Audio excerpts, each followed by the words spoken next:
Well, good morning, and here we are.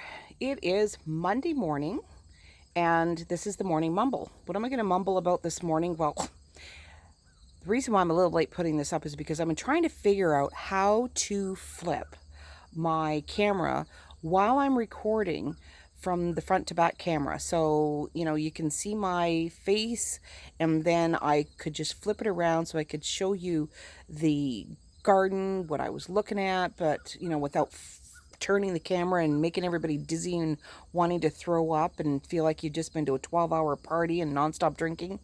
Oh, sorry, I digress. Those are the those are the young ages. Anyways, I couldn't figure it out. I Googled it, I searched it and everything, and I just finally said, pish. Good morning, Mr. Wasp. Anyways, so what am I mumbling about this morning? Well, other than the camera not being able to, figure things out, I was sitting there thinking, do I worry about my hair? It's kind of weird this morning because it was a very damp morning. So that leads over into the beautiful foggy morning, misty morning, however you want to call it, that we had this morning. I grabbed my camera because I could hear the geese, and I love this time of the year when they start doing their formations and gathering up their tribe, getting ready to migrate, because I love watching them teaching the younger ones on the formation and, and how they fly, and, whoever is in the lead, how they drop back, and, and then the next one comes in, and whoever is flanking, doing all of that really cool stuff. So every morning, and I mean every morning, they come from the north and they would kind of fly kind of like in a north east direction. Did they do that this morning? No. They did it at the front of the house where I couldn't see them. So I swear that they knew I was going to want to video them because it would have looked so beautiful in the fog, and because they didn't want me to record their flight secrets. Who knows? Anyways, while I was doing that, I was just standing back here and just thinking, I love the fog because it almost, to me, it's almost like a blanket, and the sounds are muffled, it's quieter, and just the beauty of it all, especially when you have a heavy dew and the water droplets, the way that they hang off of things. It looks, just like after a heavy rain. I took a couple of pictures as the fog was lifting, and I'll post those later. Anyways, I'm sitting here with my eyes closed, or actually at that point I was standing with my eyes closed and just thinking, oh, this is so beautiful. And then as I'm opening up my eyes just to see the fog and the mist, I went from, oh my gosh, this is so beautiful and peaceful, to, oh my God, I am so glad that we no longer have tobacco, that I do not have to get up at stupid o'clock, put on a rubber rain suit, go out into a soaking wet field, leaves slapping you in the face. And anybody that has lived on a tobacco farm, worked on a tobacco farm, yeah, know what I'm talking about, especially when you're priming tobacco. Don't miss that.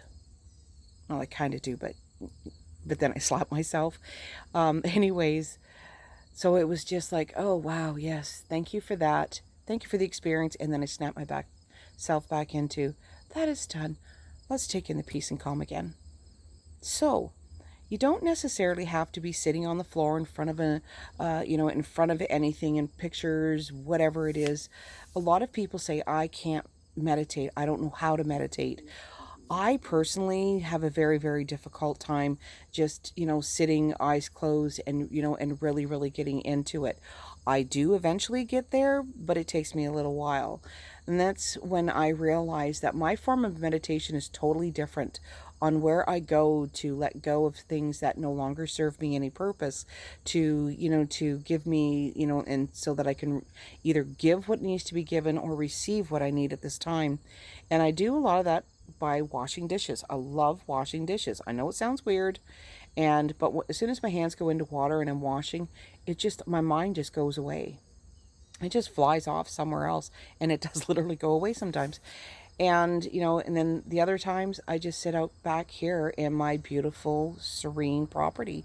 And even though there's cars, tractors, combines, whatever time of the year it is going by, I get lost in it, and, and all of this stuff clears away.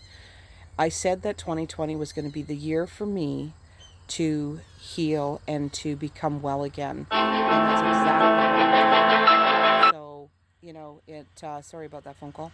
So that's what I'm doing. So allow yourself to drift and go the way that it is meant for you. As I said about tractors, you do not need to, sit with tons and tons of candles and that. If that works for you, that's perfect. But that works for you. Not everyone is the same. Remember that. What works for you may not work for others, or what works for others may not work for you. Find your own niche. Remember, you are you. You're nobody else. You're a DNA compilation of your ancestors and your parents, absolutely. But you are still your own individual person. Have an amazing day, and don't be afraid to subscribe to my YouTube channel. It's still a work in motion, and this is nothing to do with anything but just allowing yourself to be you, and to know that it's okay to be completely you. Have an amazing day. It is Monday morning. It is August 17, I believe. Mwah. Chat later.